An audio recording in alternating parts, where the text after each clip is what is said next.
Pengamat politik Rocky Gerung kembali berkomentar mengenai konflik di Pulau Rempang. Rocky Gerung ikut menyoroti pendapat dari Bahlil Lahadalia yang menyebutkan bahwa terdapat campur tangan asing dalam kasus Rempang. Menurut Rocky Gerung, hal tersebut tidaklah tepat.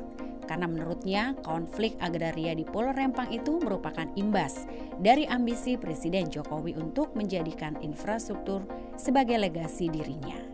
Hal ini juga diungkapkan Gerung dalam channel YouTube Rocky Gerung Official pada Kamis 14 September. Jadi ini orang-orang yang sama seperti para buzzer itu. Begitu ada hal yang otentik, protes massa itu segala macam, lalu bilang ini ada sponsornya, ini ada provokatornya.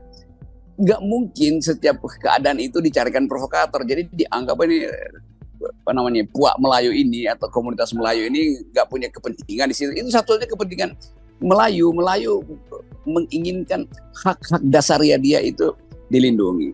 Bahwa ada kepentingan asing, ya pasti kan ini soal hak asasi manusia.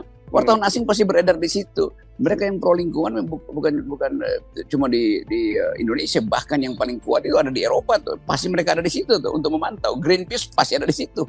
Jadi ini bukan soal kepentingan asing yang memanfaatkan, tapi kepentingan asing punya kepentingan dengan problem hak asasi manusia, hak atas lingkungan di Indonesia. Jadi jangan saudara Bahlil ini betul menjadi bahlul dalam upaya memahami problem yang ada di situ tuh. Kita mau lihat keterangan pemerintah, kenapa ada penggusuran, kenapa ada amok massa di situ? Oh, karena kepentingan asing. Kepentingan apa yang bermain di situ? Terangkan. Ada intelijen asing berupaya memprovokasi di situ. Ya tangkap dong kalau Anda tahu kan. Jadi kalau dia sudah tahu, ya tangkap aja. Tetapi ini sekali lagi ini pengalian isu.